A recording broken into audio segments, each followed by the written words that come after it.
Nah, yang ingin saya katakan, justru dalam keadaan Valentine yang sudah seperti ini meriahnya, maraknya, dan HIV/AIDS juga meningkat, ternyata sangat mengejutkan karena ada beberapa gereja yang malah menyatakan melarang umatnya untuk ikut Valentine, termasuk gereja yang ada di Rusia. Data-data bisa kita lihat semua. Nah, Paus Gelasius itulah yang dia kemudian berhasil meresmikan Saint Valentino sebagai figur Valentine Day. Dan kemudian setelah Paus Gelasius meresmikan 14 Februari, pada saat itu tahun 498 Masehi, Valentine Day itu masuk ke gereja. Dan kemudian misionaris lah yang mengembangkan sampai ke seluruh dunia dan masuk ke tanah air kita. Walaupun masuknya ke tanah air kita ini memang kurang lebih secara marak diperingati itu sejak tahun 2000-an. Tapi sejak tahun 2000-an itu pula lah maka kemaksiatan menjadi semakin melonjak di tanah air kita. Nah, contohnya seperti apa? Apa saja yang terjadi pada saat hari Valentine? Coba kita lihat data-data sebagai berikut.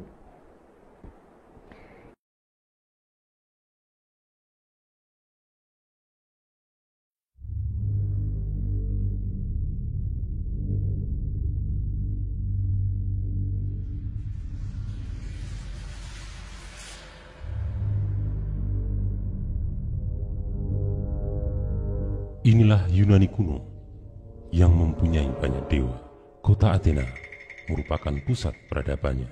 Salah satu budayanya adalah upacara Gamelion, sebuah ritual untuk merayakan pernikahan dewa Zeus dan Hera. Ritual ini dilaksanakan dari pertengahan bulan Januari sampai pertengahan bulan Februari. Siapa dewa Zeus dan Dewi Hera? Ternyata dewa Zeus dan Dewi Hera ini mereka adalah kakak beradik. Kalau di dalam kedokteran jelas pernikahan kakak dan adik itu, pernikahan sedarah itu incest, nggak boleh, karena akan menimbulkan kerusakan. Nah, kalau dalam Islam lebih jelas lagi, hubungan sedarah itu adalah perhubungan yang haram, dilarang, haram itu dalam Islam. Tapi inilah cikal bakal daripada Valentine Day, jadi Gamelion lebih dulu, dengan pernikahan Zeus dan Hera tersebut. Budaya ini kemudian sampai ke Romawi dan terjadilah sinkritisme. Tokohnya berubah menjadi Lupercalia, seorang dewa dengan bentuk separuh manusia, separuh binatang. Lupercalia menjadi sebuah ritual untuk membebaskan diri dari kemalangan dan kemandulan. Upacara ini diikuti oleh para gadis. Pada saat itu ditetapkan adalah 15 Februari. Remaja putri itu menunggu pendeta-pendeta Lupercalia ini memotong domba, kemudian kulitnya diambil, dan remaja putri ini yang ikut maka mereka memakai tanda membawa sekerat daging domba. Siapa gadis yang membawa sekerat daging domba sebagai pertanda dia ikut upacara. Itulah yang didatangi oleh pendeta Lupercus, kemudian dipegang, diusap punggungnya untuk mensucikan diri dari kemalangan dan dari kemandulan tersebut. Budaya ini kemudian berkembang lagi. Sampailah budaya ini ke Inggris dan Perancis akibat invasi. Disinilah kembali terjadi sinkritisme. Ritual ini kemudian berubah menjadi love lottery atau undian cinta. Dan dari sinilah dikenal simbol love seperti sekarang ini.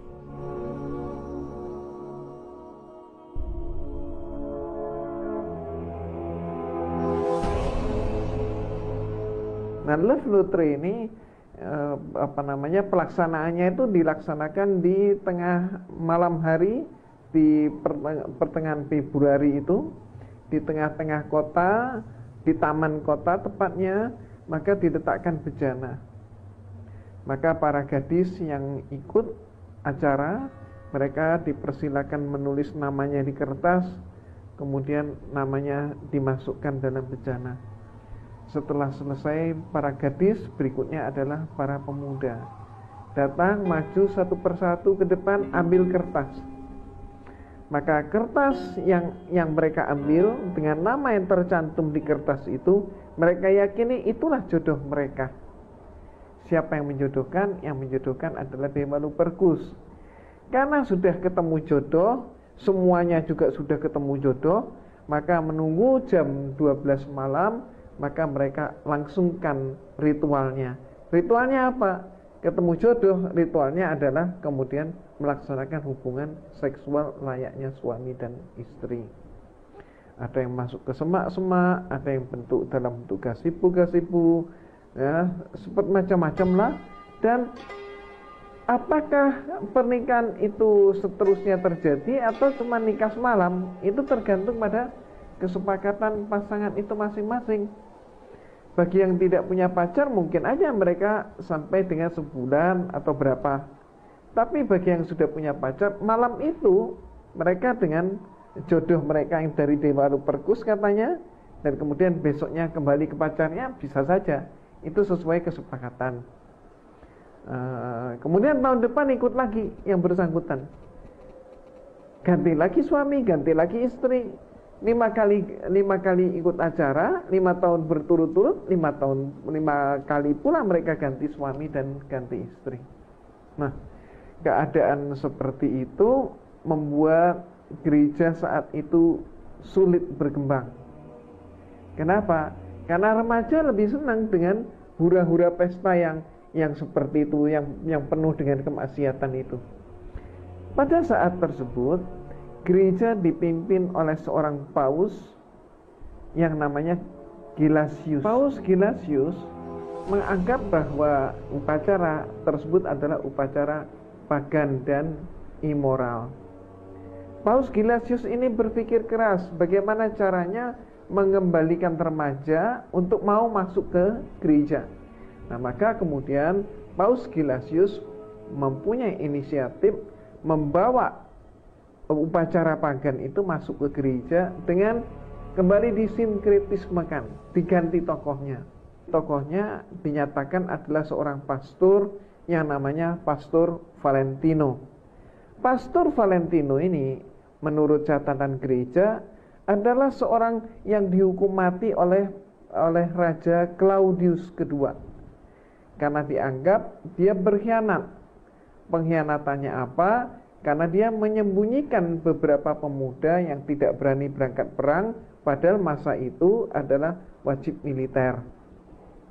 Nah, kemudian Pastor Valentino ini ditangkap untuk dipancung. Sambil menunggu waktu atau saat eksekusi, maka kebutuhan hidup daripada Pastor Valentino ini disajikanlah makan minumnya oleh anak gadis sipir bui. Gadis itu cantik sekali, cuman sayangnya gadis itu buta. Rupanya Pastor Valentino itu jatuh cinta kepada gadis buta tadi.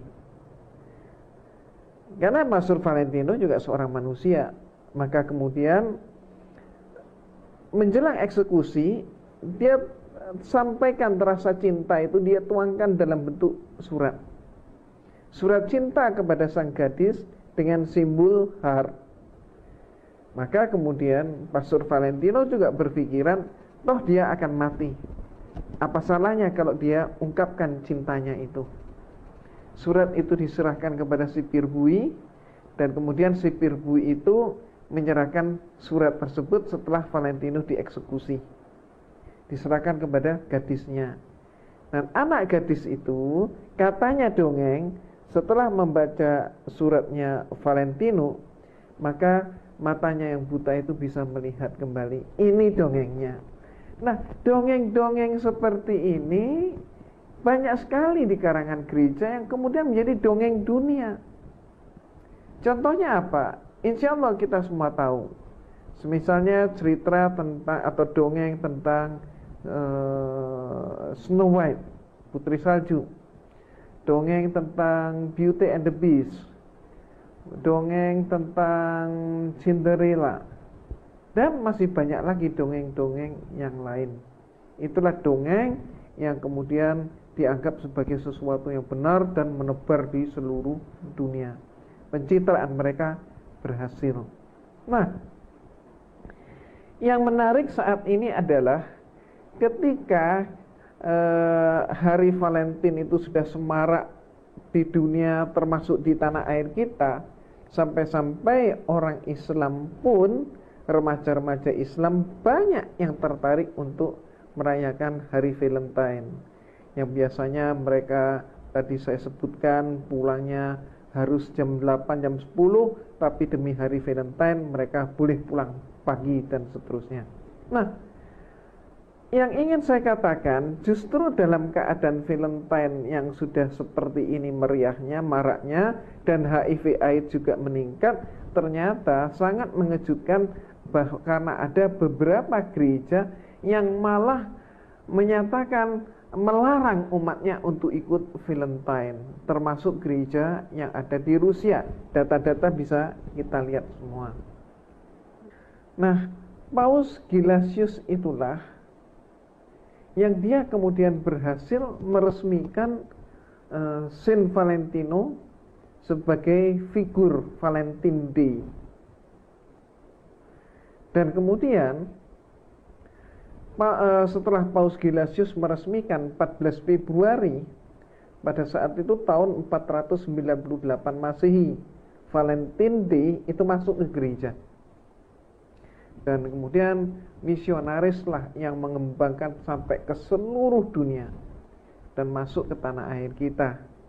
Walaupun masuknya ke tanah air kita ini memang kurang lebih secara marak diperingati itu sejak tahun 2000-an.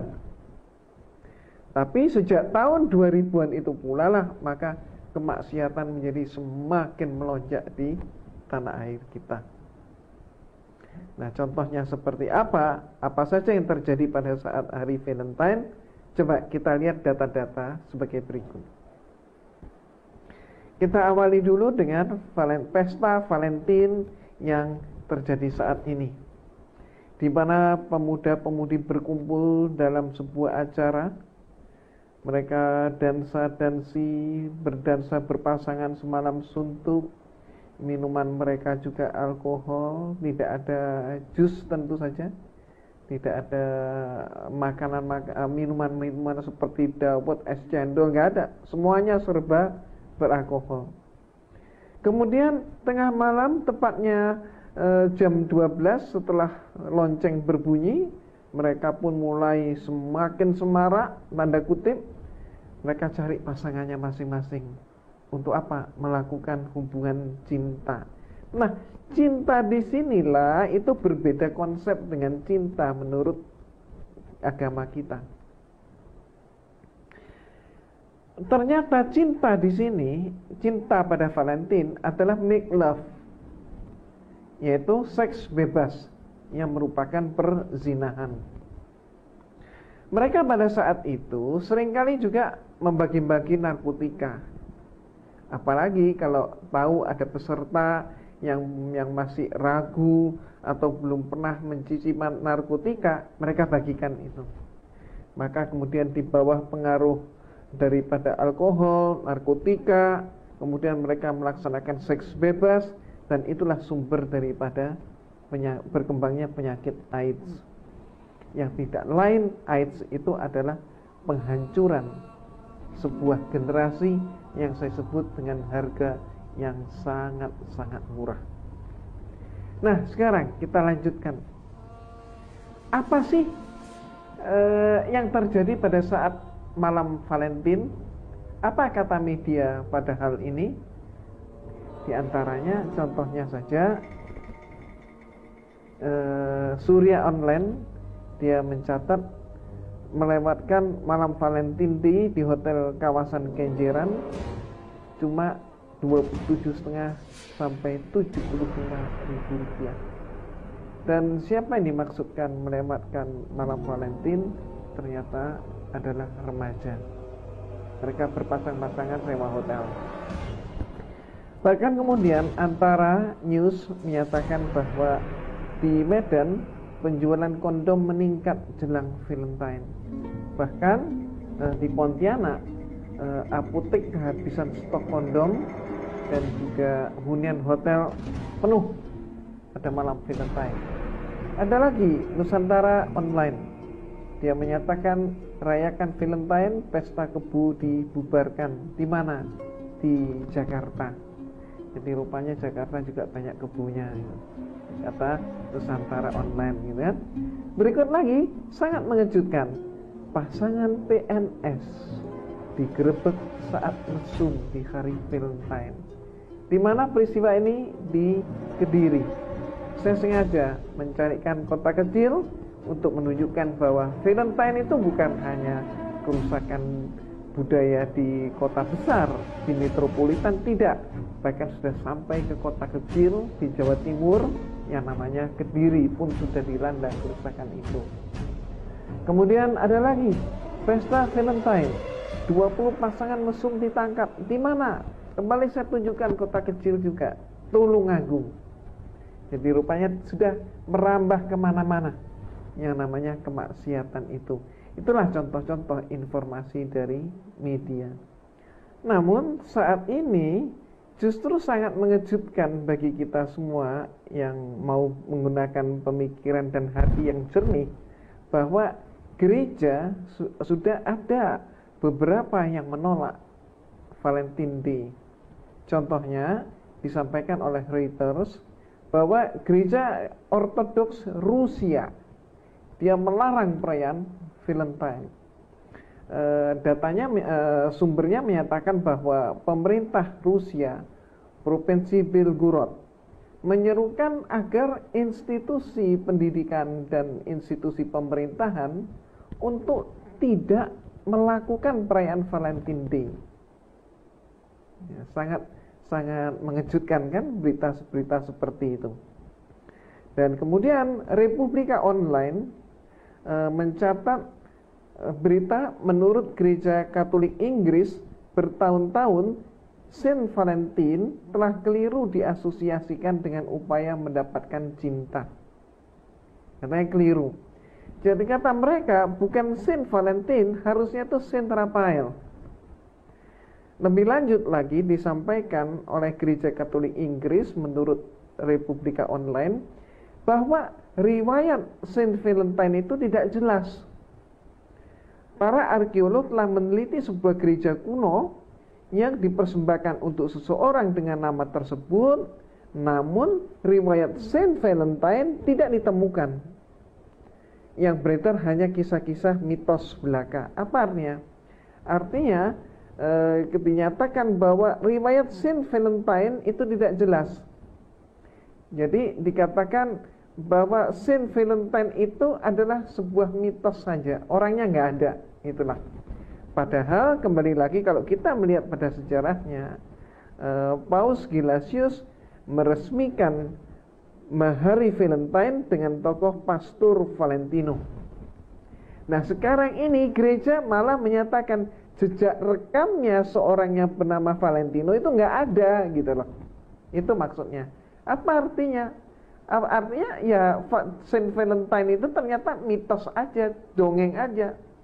Nah bertambah lagi kan deretan dongeng-dongeng yang kemudian dianggap sebagai sesuatu yang agamis.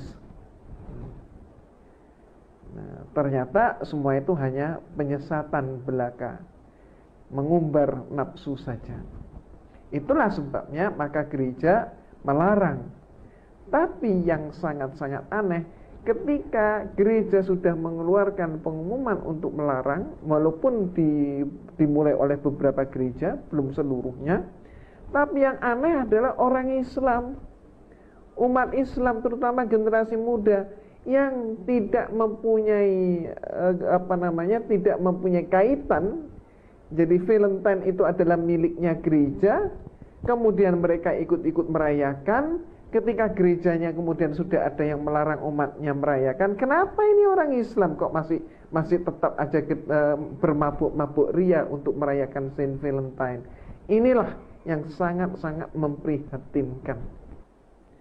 Kalau kita mau berbicara dengan bijak dan mendalam, coba kita bandingkan dengan Islam. Dalam Islam ada suatu batasan yang namanya bid'ah, sesuatu yang diada-adakan, yang ditambah-tambah. Nah, berarti Valentine Day itu bid'ah bagi agama Kristen.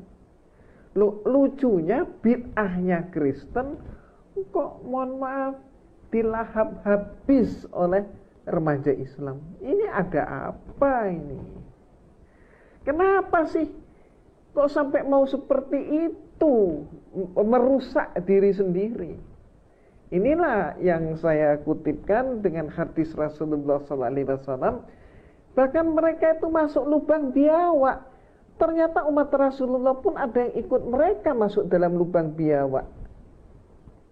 Ini yang sangat memprihatinkan. Marilah kita sampaikan, kita dakwahkan, kita jelaskan keluarga kita, anak-anak kita, tetangga-tetangga kita, dan semuanya, agar supaya tidak terjebak ke dalam kepalsuan yang penuh dengan maksiat seperti ini. Satu hal lagi yang mesti kita cermati dengan hati dan pikiran yang jernih.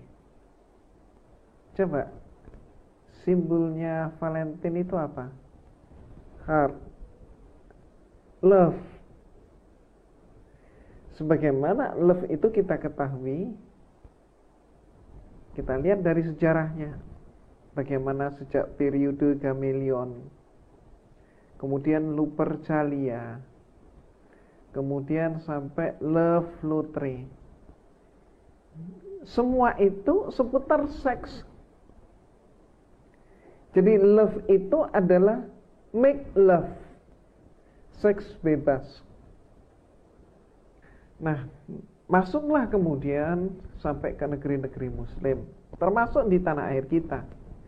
Valentine itu disebut dengan istilah Hari Kasih Sayang. Bagus sekali kan? Dan bahkan ada orang tua Islam yang tertipu. Oh, anak saya minta uang untuk ikut pesta Valentine, saya kasih, bagus kan? Itu kan kasih sayang. Pikirnya kasih sayang antara orang tua dengan anak dan sebaliknya. Tapi apa yang terjadi?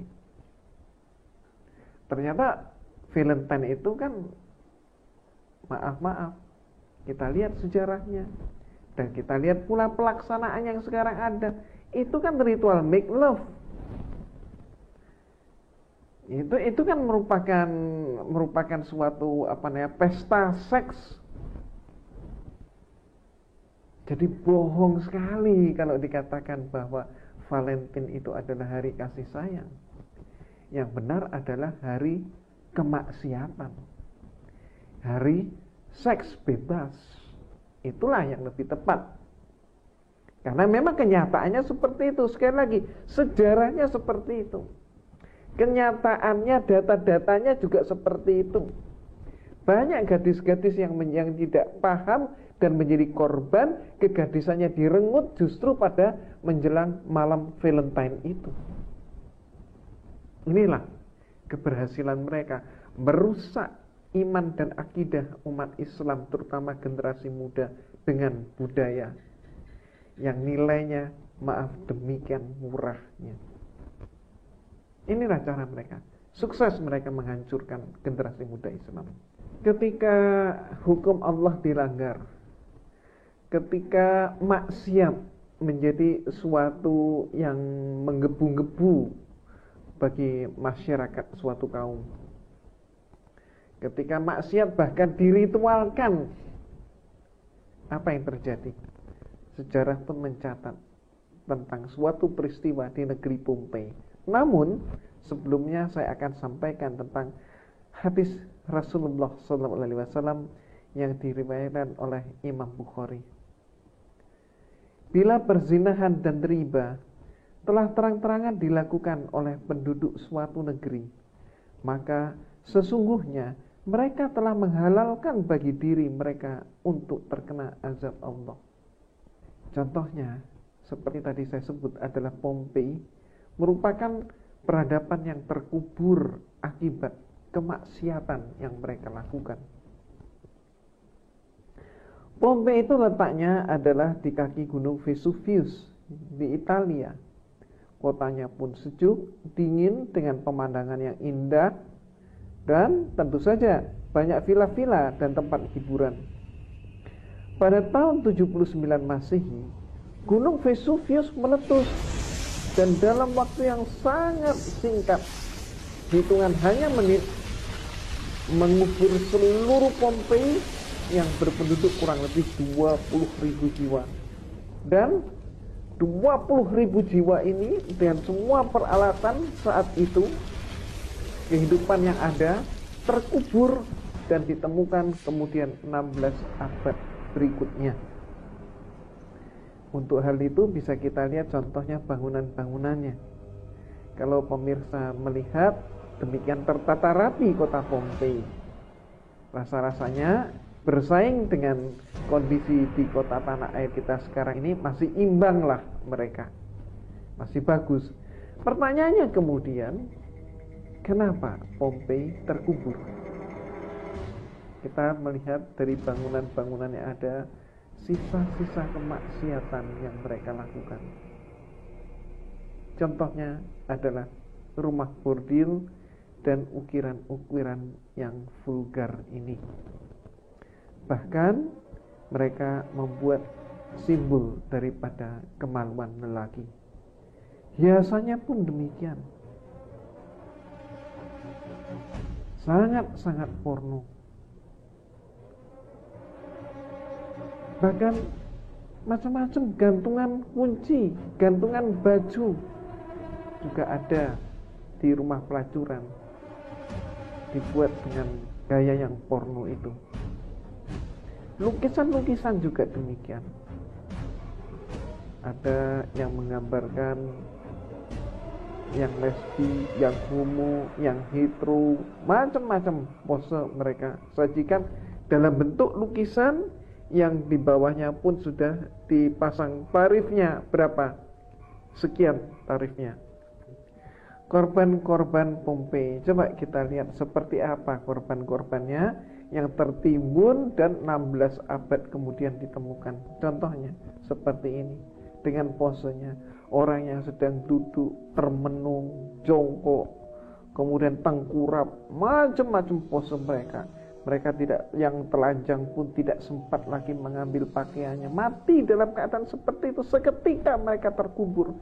Mereka nggak sempat lagi untuk lari, tidak sempat lagi untuk menyelamatkan harta benda. Semuanya terkubur dalam keadaan pose macam-macam seperti ini. 16 abad kemudian seluruh dunia bisa melihat mereka. Maka sebenarnya tidak ada satupun perbuatan maaf yang bisa tersembunyi. Kalau bisa tersembunyi untuk sebagian manusia, tapi ingat, tidak ada yang tersembunyi apapun buat Allah Subhanahu wa ta'ala. Semuanya akan terungkap seperti ini. Nah, kemudian pertanyaannya adalah, maaf, mari kita kembali. Sebelum saya bertanya, perkenankan kita kembali dulu di dalam surat Yusuf ayat 111. Laqad kana fi qasasihim ibratun li ulil albab. Sesungguhnya pada kisah-kisah mereka itu terdapat pengajaran bagi orang-orang yang mempunyai akal. Kita bisa menemukan kembali mereka yang sudah terkubur 1600 tahun. Ini satu pelajaran juga. Mari kita ambil ibrohnya. Kenapa Pompei yang demikian bagus, yang demikian indah, tertata rapi, hancur? Ternyata karena maksiat. Berarti sampai kapanpun apabila manusia itu sudah ingkar pada Allah, kemaksiatan dan riba terjadi di mana-mana. Akibatnya kehancuran pula yang akan menimpa kaum itu. Pemirsa yang dirahmati oleh Allah, Semoga semua yang saya sampaikan ini ada guna dan manfaatnya. Mudah-mudahan kita masih mempunyai hati untuk mampu menyatakan yang hak itu hak, yang batil itu batil, dan mengikuti yang hak demi kebaikan kita sendiri. Allah Subhanahu wa ta'ala, seluruh dunia ini berubah menjadi Islam, Allah tidak bertambah kekuasaannya. Seluruh dunia ingkar dari Islam, Allah tidak berkurang kekuasaannya. Kekuasaan Allah itu kekal abadi. Yang memerlukan Islam adalah manusia demi kebaikannya. Maka manusia haruslah berserah diri kepada Allah. Marilah, satu ayat lagi saya tambahkan di dalam surat Al-Baqarah ayat 208. Hai orang-orang yang beriman, masuklah kamu ke dalam Islam secara kafah, secara keseluruhan, dan jangan kamu turutkan langkah-langkah syaitan. Sesungguhnya syaitan itu musuh yang nyata bagimu. Jangan sampai kita tergoda, jangan sampai kita terlena, jangan sampai kita tergelincir. Kalaupun kita sudah tergoda, terlena dan tergelincir, cepat bangkitlah. Jangan sampai kita terjerumus ke dalam lubang biawak selama-lamanya. Bangkitlah dan cepat, mari kembali kepada Allah Subhanahu wa ta'ala. Pemirsa yang dirahmati Allah, semoga yang saya sampaikan ada guna dan manfaatnya. Billahi taufiq wal hidayah. Wassalamualaikum warahmatullahi wabarakatuh.